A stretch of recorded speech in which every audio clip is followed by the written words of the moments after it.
Probablemente esta concepción rebajada de la reserva de ley en el ámbito disciplinario es la que explica que la jurisprudencia nunca haya censurado por este motivo el reglamento disciplinario de los funcionarios públicos del 86, a pesar que todas las infracciones, y desde luego las graves, que tipifica, no encajan ni tienen cobertura en la ley del 84 que desarrolla, ni tampoco hoy en el Estatuto Básico del Empleado Público.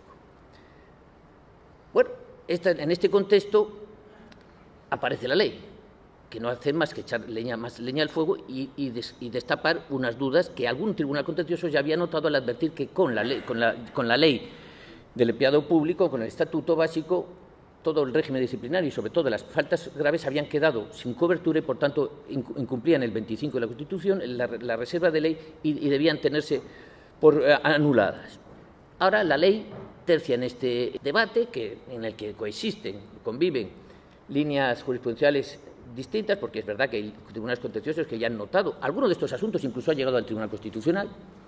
Bien, es verdad que por vía de amparo, con lo cual, con estadísticas en la mano, probablemente no haya pronunciamiento sobre el fondo, se quedará la cosa en las puertas, pero ya han notado, bien que es verdad que el planteamiento, en lo que yo conozco, no es muy riguroso, de los recursos y, por tanto, dará pie probablemente a su inadmisión, pero en este contexto tercia la ley y ahora ha elevado el listón de la reserva de ley. Veremos a ver en qué termina todo este asunto. Dejo nada más que el asunto, como les he adelantado, voy a ser muy breve y probablemente porque en el debate seguramente esté el mayor interés de esta intervención. 2. La definición de sanción administrativa. Sobre el principio de tipicidad, la ley tampoco añade nada. No añade ni una coma al vigente artículo 129, que ahora repite expressis verbis, de la misma expresamente, ¿no? Este silencio testimonia una vez más la falta de sensibilidad del legislador hacia la doctrina de jurisprudencia administrativas. Basta acercarse a los repositorios de jurisprudencia para comprobar que hay centenares de sentencias que se cuidan de establecer la distinción entre sanciones administrativas y ese otro conjunto de medidas igualmente de contenido desfavorable para su destinatario, pero que no encajan en el concepto de sanción administrativa y, por tanto, no se benefician de las garantías constitucionales vinculadas al ejercicio del jus puniendi, que es un error, no lo usaré más, a la potestad sancionadora, 24 de la Constitución y 25. Y si uno se acerca a la doctrina administrativista, pues más de lo mismo. Hay muchos esfuerzos doctrinales que se han empeñado en notar las diferencias y establecer unos pocos criterios que puedan servir de guía para saber cuándo, a determinada medida, estamos en rigor en el ámbito sancionador o en otro campo en el que, por tanto, no les son aplicables las garantías del derecho sancionador. De todas formas, aunque, como digo, hay muchas sentencias, incluso son decenas las que el propio Tribunal Constitucional ha dictado en este campo, muchas más, desde luego, la jurisprudencia ordinaria y muchos los esfuerzos doctrinales, y muy recientes y muy meritorios, el asunto sigue en el aire. Hay infinidad, abundan los supuestos en los que hay opiniones jurisprudenciales y doctrinales para todos los gustos. No se sabe aquí realmente, no hay un criterio seguro para determinar. Los ejemplos son infinitos. Bueno, infinitos no, pero abundan. Por ejemplo, les digo, son supuestos tomados de la jurisprudencia: la pérdida o la extinción del subsidio de desempleo como consecuencia de la averiguación que el desempleado está trabajando, la expulsión de un extranjero en situación irregular en España, la retirada del permiso de conducir por extinción del saldo de puntos, el recargo en las prestaciones de la seguridad social a cargo del empresario como consecuencia de accidentes laborales en los que se han incumplido las normas de seguridad en el trabajo, la revocación de la licencia de armas al comprobar que el titular es un sujeto peligroso, que utiliza el arma a diestro y siniestro, la cancelación del registro de un partido político, porque se descubre que sus medios o su ideario concuerda con una ideología terrorista, y por atender a supuestos mucho más recientes y mucho más polémicos, ¿qué decir de esta previsión que contemplan muchas leyes? Lo más delicado está en el asunto de la revocación de derechos, de pérdida de derechos o suspensión temporal de derechos. Por ejemplo, hay muchas leyes que decir de la imposibilidad de presentarse o de obtener nuevas subvenciones como consecuencia de haber sido sancionado previamente o haber infringido el régimen subvencional, de la imposibilidad de ser nombrado alto cargo si previamente ha sido sancionado o descubierto en una de las infracciones que establece hoy la Ley de Transparencia y Buen Gobierno, o la imposibilidad de volver al territorio español del ciudadano extranjero por un periodo. Todo esto ilustra que hay suficientes ejemplos que testimonian la necesidad que algo el legislador podía haber dicho algo, chico, para echar una mano en todo esto y haber señalado algún criterio. Nada de nada hay, por supuesto, en la ley. De tal manera que, al menos, la ley podía haber aclarado algo. De tal manera, la ley se conforma en decir, muy lejos de todo este proceso, dice, recuerda sumariamente, siguiendo el criterio de la Ley 30 ya, las sanciones, en todo caso, estarán delimitadas por la ley. Esta previsión, que es la misma de la Ley 30, ya ilustra de una desviación, bueno, no sé si es desviación, pero en fin, de un llamativo contraste. En materia de definición de infracciones se rige un criterio absolutamente formal, solo son infracciones las que la ley tipifica. En cambio, cuando va al tramo sancionador, dice las delimitadas por la ley. Ya no es el criterio formal, solo serán sanciones. Naturalmente, este criterio entronca o remite a la idea material, el concepto material de sanción, y que toma pie en una jurisprudencia constitucional muy consolidada, que arranca de los años 80, en la que se advierte la naturaleza de una medida, sancionadora no depende de la calificación que el legislador o la Administración haya querido darle, sino de su verdadero contenido. Bueno, esto está muy bien. Esto de defender la concepción material de la sanción está muy bien, porque permite ajustar la forma a la sustancia, que cuadre la forma y la sustancia. Y evitas además que haya manipulaciones, que uno quiera esconder bajo regímenes distintos lo que en rigor son sanciones. Pero tiene muchos inconvenientes también. El principal es que una vez que se empieza a rodar por esa pendiente ya no hay quien frene. Y de tal manera que todas las medidas administrativas, estén o no calificadas de sanción, se vuelven sospechosas y quedan sujetas al escrutinio del juez que conozca del asunto. Y cuando la determinación del concepto se ventila a golpe de resolución judicial, el que paga la factura es la seguridad jurídica, porque si uno rebusca en la jurisprudencia, soluciones las hay para todos los gustos. De tal manera que algo debería haber dicho. En materia de concepto de sanción administrativa, como también para despejar un poco este confuso panorama, pero también, sobre todo, para salir al paso de otro gran riesgo que acreditan las leyes sectoriales, que es el del empleo de la sanción administrativa como medida puramente alternativa a la medida penal. Simplemente es una cuestión de grado, es una medida igualmente penal, solo que rebajada en grado. Y, por tanto, de uso alternativo por el legislador al compás de los procesos de despenalización. El último Código Penal lo prueba ejemplarmente. Descargo las faltas, las elimino del Código Penal y las descargo en la legislación administrativa. Es decir, es una pura cuestión de grado. La ley, que no por casualidad es la misma fecha que el Código Penal, la Ley de Seguridad Ciudadana, tan polémica ley mordaza, lo ejemplifica extraordinariamente. De las 40 y tantas infracciones que tipifica esta ley, en casi un 40%, la correspondiente tipo sancionador, infractor, se cierra con la cláusula salvo que constituya delito penal. De tal manera que pareciera como que es una cuestión de grado, es un continuo. Vamos en el ámbito administrativo, salvo que esto adquiera cierto grado, cierta intensidad, que pasa. Con lo cual, lo que sucede es que esto no es así. Si uno repasa, no hay un continuum en los bienes jurídicos. Es decir, no es que la sanción proteja el mismo bien jurídico que luego a determinada intensidad pasa al Código Penal. Si uno repasa, la seguridad ciudadana, le pongo un ejemplo muy llamativo, que a mí me parece escandaloso. En la ley se tipifica como infracción grave, muy grave no creo, bueno, capaz son grave, yo creo que, pues el que uno lleve insignias con decoraciones o vista uniforme, no sé qué, sin tener el título. Bueno, y dice, salvo que constituya infracción penal. Claro, uno va al Código Penal y esto está en los delitos de intrusismo y usurpación de funciones públicas. Pero eso con la seguridad ciudadana no tiene nada que ver.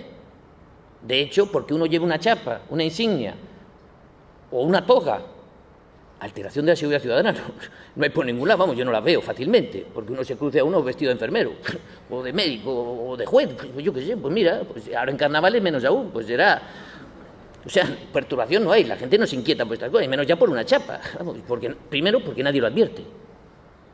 Pero se utiliza al servicio de una política criminal. Las sanciones administrativas no es, como debe ser en rigor, una potestad instrumental de la observancia del sector que esté administrativizado. Tengo como cierre de seguridad la sanción, el régimen sancionador, para asegurar la observancia de ese régimen sustantivo, pero no para utilizarlo como arma arrojadiza y menos aún como al servicio de políticas criminales. Mire usted, esto o tiene encaje en el Código Penal o no lo tiene. Por ejemplo, en comportamientos, conductas que no consienten administrativización, el ejercicio de derechos fundamentales. Eso no está, por fortuna, administrativizado, no está sujeto a una legislación administrativa. Luego no cabe sanción administrativa, porque la sanción administrativa es instrumental. Entonces, la libertad de expresión, que usted dirá una barbaridad, tendrá encaje en Código Penal, pero no me puede usted sancionar administrativamente, salvo que haya un problema de orden público. La entrada de la Administración es por orden público, no porque proteja la dignidad de las mujeres o la discriminación racial o las doctrinas negacionistas o que combate el fascismo. No, esto no es propio, porque eso no está en el ámbito administrativo. Estará en el Código Penal, pero no, en fin, no quiero liarlo. 3. La graduación de las infracciones en vía administrativa. Idéntica o parecida despreocupación del legislador por el contexto legislativo y las explicaciones doctrinales aparece igualmente en el artículo 27 de la ley, cuando, siguiendo la fórmula también de la ley 30, aquí no hay ninguna novedad, las disposiciones reglamentarias de desarrollo podrán introducir especificaciones o graduaciones en el cuadro de las infracciones y sanciones establecidas legalmente sin constituir, esta cosita. Bien, sobre el grado de tipificación, de la exigencia del grado de tipificación exigible a la ley y la posibilidad de colaboración reglamentaria, hay mucho escrito y más dicho. De tal manera que se puede saber más o menos con relativa seguridad dónde entra la colaboración reglamentaria en el diseño del cuadro sancionador. Mucho menos se ha dicho, y esto hubiese sido una buena ocasión, sobre la posibilidad que contemplan muchas leyes sectoriales de descargar en la Administración la determinación de la gravedad de las infracciones que previamente tipifica la ley. De tal manera que la ley tipifica conductas, pero no las califica en muy graves, graves o leves, remitiendo esa operación a la Administración, en función de los criterios que la propia ley se encarga de precisar. Yo tipifico una infracción y le digo, y usted, Administración, en el acto, en el expediente, calificará esta infracción a la virtud de la gravedad. Generalmente son el grado de culpa o reincidencia, la posición del infractor en el mercado o en el sector, la cuantía del beneficio, la repercusión en la integridad de personas y bienes. Con arreglo a estos criterios, califíqueme esa infracción en muy grave, grave o leve. Bueno, esto sé muy bien que el Tribunal Constitucional se ha pronunciado varias veces sobre esto y ha censurado abiertamente esta posibilidad, porque ha dicho que la calificación de las infracciones a un momento aplicativo posterior y por ende externo a la previsión legal es en contra de la vertiente material del derecho de la legalidad sancionadora, lo que significa, como está dicho en esta jurisprudencia, que la calificación ad hoc de las infracciones no resulta acorde con el principio de taxatividad de los 25. Bueno, no se puede. Bueno, si apuramos estas declaraciones constitucionales, una primera observación salta inmediatamente a la vista. Es que esta conclusión contrasta, por lo menos llamativamente, muy mucho con la naturalidad con la que se admite que esa operación de descarga en la Administración sí sea posible en el tramo sancionador. Porque, como ustedes conocen, las leyes no rara vez, es una excepción, atribuyen de forma mecánica a la infracción una sanción, sino que la establecen en horquilla. Y dice, Administración, concrete usted, concrete.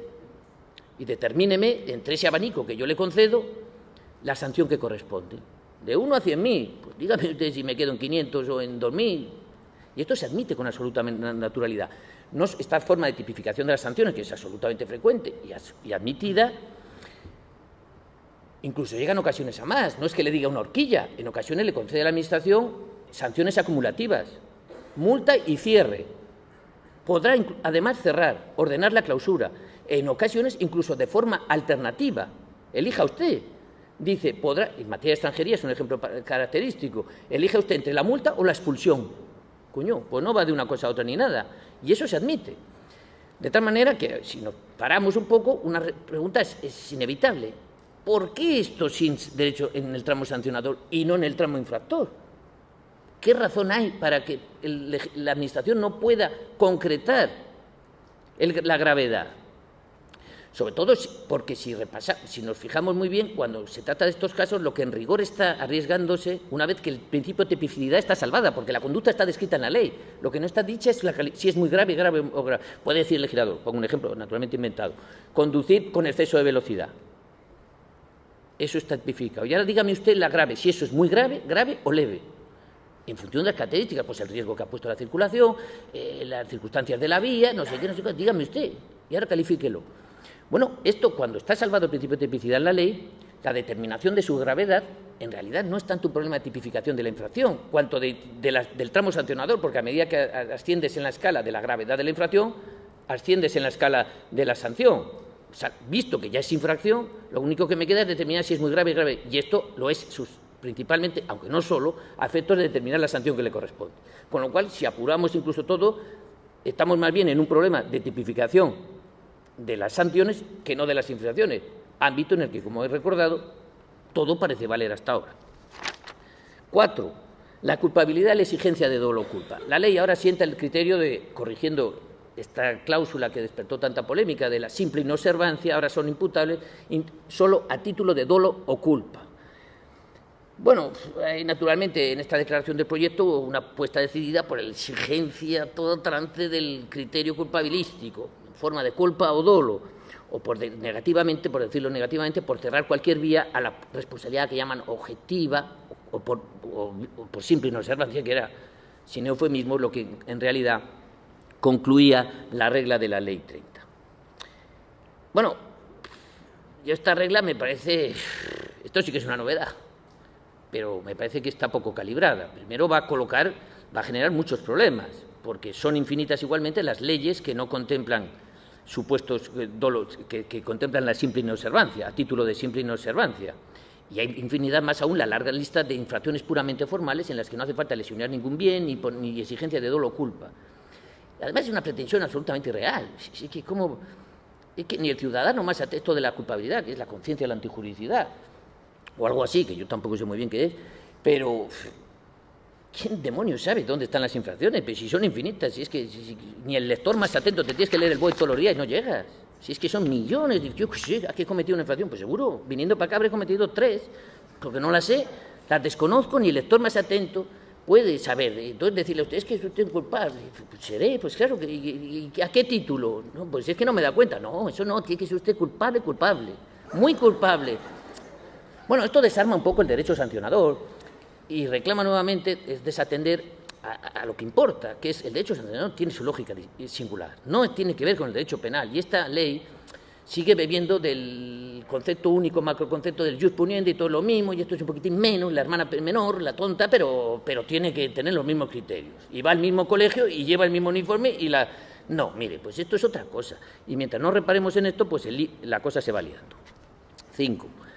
Esto ya me voy al procedimiento. Aquí en el procedimiento yo me he perdido, entonces he destacado 2 porque no hay quien se oriente en la fronda, va uno para acá, se acaba rompiendo el cuello.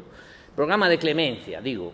El programa de clemencia, la ley sienta aquí la regla de que el denunciante que ha participado en la infracción puede ponerlo en conocimiento y si dan datos que ponen en marcha y justifican la apertura y conclusión con éxito del expediente, queda usted indemne, se libra de la sanción. Bueno, esto que está tomado del Código Penal, nuevamente, y la impronta penalista es una cosa que es que no conseguimos desembarazarnos, y toma, yo creo, a préstamo la solución que ha ideado la Ley de Defensa de la Competencia, que es donde se ha puesto en pie realmente. En materia de extranjería también para el descubrimiento de mafias y tal que trafican con seres humanos, pero fundamentalmente es una copia casi el problema de clemencia que funciona y con bastante, parece, buen resultado en el ámbito de la defensa de la competencia. Pero bueno, es que la defensa de la competencia y el derecho sancionado no tiene nada que ver. Es verdad que primero porque en la competencia es la posibilidad de que la Administración, en este caso la garante, la Comisión Nacional de los Mercados, pues tenga instrumentos válidos para luchar contra las grandes corporaciones. Si no habilita un mecanismo de este tipo es que los pactos colusorios, esto no deja huella, claro, se cuidan muy mucho y son grandes corporaciones, y entonces, mire, parece razonable arbitrar ese mecanismo. Pero esto trasladado sin matices, como hace la ley, a cualesquiera infracciones, ¿esto para qué sirve? Para despertar las más bajas pasiones, vamos, esto es para pelearse entre amigos, entre vecinos, decir, pues yo como me voy a ir de rositas, ahora vamos a ir, yo qué sé, empezaremos a denunciarnos todos. Yo no entiendo nada, realmente. Y además traduce una pretensión que es igualmente ilusoria, falsa y equivocada, que es la de perseguir a todo trance todas las infracciones. Y esto es lo propio del derecho penal, que no se pueden dejar las infracciones sin sancionar, las penales, pero las sancionadoras, como prueba la realidad todos los días, porque la utiliza la Administración estratégicamente, porque es muy distinto, es un instrumento más, como puede ser el de fomento para garantizar la observancia de las normas. Y yo no tengo, porque eso es lo característico de las sanciones, el principio de oportunidad y de discrecionalidad en la elección, actúo o no. Si yo veo que usted se ha saltado el semáforo, pero no me da la gana perseguirle. Porque, bueno, o aparca aquí, porque aparcan aquí que hay partido, 800.000, si ya sé que están incumpliendo, pero consiento. Es un instrumento más al servicio de la política administrativa sustantiva y que utiliza estratégicamente. ¿Y por qué demonios tiene que ir usted a descubrir todo lo que se...? Pero bueno, no sé, acabaremos todos un disparate. Último, 6. Prueba de los hechos y la vinculación de la Administración a los hechos declarados por el juez penal. Esta cosa, el penal nos apasiona. En materia de pruebas son también, finalmente, muchos los extremos que yo creo que han quedado pendientes y que la ley pues, evita encarar. Es el caso, en primer lugar, de la regla, que es clásica, es verdad, que establece la ley del procedimiento 77.4 cuando declara, siguiendo el criterio que ya está en la Ley 30, de que los hechos declarados probados por resoluciones judiciales firmes vincularán a las administraciones públicas en los procedimientos sancionadores que sustancian. Bueno, como digo, esto es clásico, sí, y esta fórmula que aparece en la Ley 30 parece que tomó forma a raíz de la declaración que por entonces tan solemne hizo el Tribunal Constitucional cuando advirtió que en los supuestos de doble enjuiciamiento, penal y contencioso o administrativo, sancionador de unos mismos hechos, ese enjuiciamiento, si posible, en abstracto claramente se puede haber ese doble enjuiciamiento, no alcanza, sin embargo, a la apreciación de los hechos, pues es claro, dijo el tribunal entonces, que unos mismos hechos no pueden existir y dejar de existir para los órganos del Estado. De modo que, como luego precisará, en la realidad jurídica no puede admitirse que algo es y no es, que unos mismos hechos ocurrieron y no ocurrieron. Bueno, esto parece de sentido común, parece muy razonable. Dice, pues esto, pues es así, claro. ¿Cómo va a ser una cosa blanco y luego negro? Pues no puede ser. Bueno, yo creo que esto dista de ser concluyente. Primero porque la declaración de hechos probados es una declaración puramente institucionalizada. Los hechos que no son verdaderos ni falsos, los hechos sucedieron o no sucedieron. Lo que es verdadero o falso es la proposición que describe ese hecho, pero el hecho no se predica si el hecho pasó o no pasó. Esto es otra cosa. Lo que es verdadero o falso es la proposición, el enunciado fáctico que describe un hecho que sucedió o no. Y esto se declara verdadero o falso con una forma de reglas que no es la verdad absoluta. Además, en el campo jurídico hay reglas contraepistemológicas, no se busca la verdad a otro trance, porque no se puede obtener la verdad, por ejemplo, con tortura, que igual la obtienes, pero no importa tanto la verdad, sino que, bueno, es institucionalizada a través de unas reglas y que usted no puede obtener la verdad con invasión de lesión de derechos fundamentales. Bueno, al final se declara una cosa, vale, pero ¿qué razón, siendo esto así, que es la verdad judicial, la que se ha declarado en un momento dado, ¿qué razón epistemológica? O sea, porque no es verdad absoluta. Es que puede declarar algo probado que es rigurosamente falso, que no sucedió. ¿Por qué entonces otro proceso no puede venir y decir, oiga, que es que no fue así? O lo que usted ha dicho que no, es que fue. Naturalmente, a la vista, si hay nuevas pruebas, parece casi de perogrullo. Si perogrullo existió, estaría encantado. Digo yo, porque, claro, si de repente aparecen nuevas pruebas y dicen, no, es que ya dije yo que no existió. Digo, ya, pero es que ha confesado. Y hay fotos, es que ha aparecido el vídeo. Que no, que ya dije que no. Bueno, pues vale. En fin, había que darle una vuelta. Y finalmente, y termino, sin salir de esta cosa del derecho penal y la confusión de los hechos y de la confusión que hay entre mezcla del derecho penal y derecho administrativo, el proyecto deja igualmente pendiente una cuestión que a mí me parece decisiva y que algunas leyes sectoriales han puesto ya en la mesa, que es la posibilidad del órgano instructor sancionador de aprovecharse o de servirse de las pruebas obtenidas en un proceso penal. Por ejemplo, conversaciones telefónicas, incautaciones o pruebas obtenidas mediante el registro domiciliario que se pueden obtener en el proceso penal y dice, bueno, déjeme eso que ha obtenido. O si sobresee el procedimiento penal y dice, no, pues ahora pásame esto. Esto que, por ejemplo, lo testimonia muy bien, otra ley también muy rimbombante, que es esta de la lucha contra el dopaje y no sé qué, dice, bueno, pues usted lo que obtuvo así por vía penal, en el ámbito de una instrucción penal, puedo servirse, dice la ley, el órgano sancionado. Bueno, esto es una cuestión que bien se comprende muy delicada.